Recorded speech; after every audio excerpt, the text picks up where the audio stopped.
नमस्कार, मैं राजेश्वरी वर्मा, सहायक प्राध्यापक प्राणी शास्त्र, शासकीय नवीन महाविद्यालय खुर्सीपार भिलाई। आज हम स्पर्मेटोजेनेसिस या शुक्राणु जनन का अध्ययन करेंगे, जो कि बीएससी फर्स्ट ईयर के पेपर सेकंड के यूनिट 4 का एक टॉपिक है। स्पर्मेटोजेनेसिस टेस्टिस के सेमेनिफेरस टिब्यूल के जनन कोशिकाओं में होती है। स्पर्मेटोजेनेसिस के द्वारा स्पर्म का निर्माण होता है।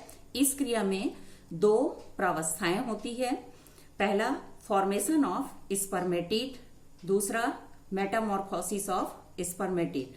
फॉर्मेशन ऑफ स्पर्मेटिड, इसमें तीन प्रावस्थाएं होती है: multiplication phase, growth phase and maturation phase.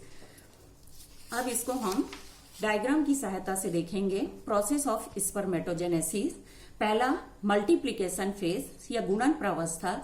इस अवस्था में प्रीमोर्डियल जर्म सेल्स, इनमें माइटोटिक डिवीजन होता है और माइटोटिक डिवीजन के फलस्वरूप ये कोशिकाओं के समूह का निर्माण करती है, जिसमें कोशिकाएं में क्रोमोसोम्स की संख्या डबल होती है, अर्थात ये डिप्लॉयड सेल होती है। इसके फलस्वरूप जो कोशिकाएं बनती हैं उसे स्पर्मेटोगोनिया कहते हैं। फिर आता है ग्रोथ फेज। इस प्रावस्था में एक स्पर्मेटोगोनिया भोज्य पदार्थ को ग्रहण करके पोषण प्राप्त करती है और अपने आकार को बढ़ा लेती है। इसके फलस्वरूप जो कोशिकाएं बनती है उन्हें प्राइमरी स्पर्मेटोसाइट कहते हैं। ये भी डिप्लॉयड सेल होती हैं। इसके बाद आता है मैच्योरेशन फेज या गुणन प्रावस्था। इसमें दो डिवीजन होते हैं। फर्स्ट मैच्योरेशन डिवीजन, इस डिवीजन में मियोटिक सेल डिवीजन होता है, जिसके फलस्वरूप दो कोशिकाएं बनती हैं, जिन्हें सेकेंडरी स्पर्मेटोसाइट कहते हैं। इसमें गुणसूत्रों की संख्या आधी होती है, अर्थात ये हैप्लॉइड सेल हैं। Second maturation division mitotic division होता है, जिसके फलस्वरूप 4 कोशिकाएं बनती हैं, जिन्हें स्पर्मेटिड कहते हैं। इसमें भी गुणसूत्रों की संख्या हैप्लॉइड या अगुणित होती है। इसके बाद जो गोलाकार स्पर्मेटिड है उसमें मेटामॉर्फोसिस या स्पर्मेयोजेनेसिस की क्रिया होती है, जिसके फलस्वरूप गोलाकार स्पर्मेटिड लंबे धागे नुमा चल संरचना में परिवर्तित हो जाती है। इसे स्पर्म या स्पर्मेटोजोआ कहते हैं। इस प्रकार से स्पर्मेटोजेनेसिस की क्रिया कंप्लीट होती है। मेटामॉर्फोसिस या स्पर्मेटिड में परिवर्तन, इस क्रिया को स्पर्मेटोलियोसिस या स्पर्मियोजेनेसिस भी कहा जाता है, जिस क्रिया में निम्नलिखित परिवर्तन होते हैं। Changes in nucleus. स्पर्मेटिड में न्यूक्लियस बड़े आकार का रहता है, जिसमें पानी की मात्रा अधिक होती है। इसमें से पानी निकलकर साइटोप्लाज्म में आ जाता है, जिसके फलस्वरूप न्यूक्लियस का डीएनए और आरएनए केंद्रित होकर न्यूक्लियस के आकार को छोटा कर देती है, जो कि हेड या सिर में रहती है। Changes in centriole.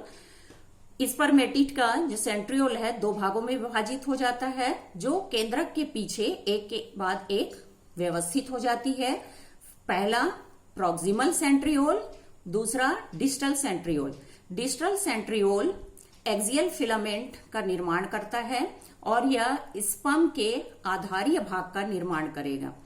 Third changes है फॉर्मेशन ऑफ एक्रोसोम। स्पर्मेटिड का जो गोल्गी बॉडीज है वह हेड के ऊपर एक तिकोनाकार या टोपी के समान संरचना बनाता है, जिसे एक्रोसोम कहते हैं। ये जो एक्रोसोम है वो फर्टिलाइजेशन की क्रिया में ओव्यूम या अंडाणु को भेदने में सहायता करता है। एक्रोसोम के अंदर प्रोटियोलिटिक एंजाइम्स पाए जाते हैं, जिसकी सहायता से अंडाणु में भेदन किया जाता है। Changes in mitochondria. Mitochondria distal centriole के चारों तरफ फ्यूज्ड होकर एक्सियल फिलामेंट के चारों तरफ एक आवरण का निर्माण करता है, जिसे नेवेन कर्म कहा जाता है।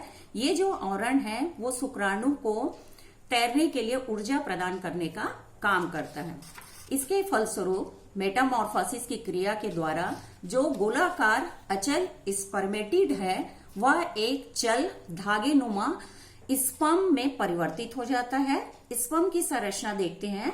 स्पर्म को हम मुख्य रूप से 3 भागों में बांट सकते हैं: head, middle piece and tail. पहला इसमें देखते हैं हेड। सिर का अग्रभाग हेड कहलाता है। इसके अग्रभाग में एक नुकीला टोपी के समान संरचना पाई जाती है जिसे एक्रोसोम कहते हैं। हेड तैरने के अनुकूल रहती है और हर एक जाति विशेष में हेड का आकार अलग अलग होता है। हेड में एक बड़ा सुस्पष्ट न्यूक्लियस पाया जाता है। दूसरा भाग है मिडिल पीस। हेड के ठीक नीचे पाया जाता है मिडिल पीस। मिडिल पीस में डिस्टल सेंट्रियोल से एक्सियल फिलामेंट निकलती है। यह एक्सियल फिलामेंट फ्लैजिलम के लिए बेसल बॉडी के समान कार्य करता है। मिडिल पीस में एक्सियल फिलामेंट के चारों तरफ माइटोकॉन्ड्रियल सीथ पाई जाती है जो कि शुक्राणु को या स्पर्म को ऊर्जा प्रदान करने का काम करता है। लास्ट है टेल।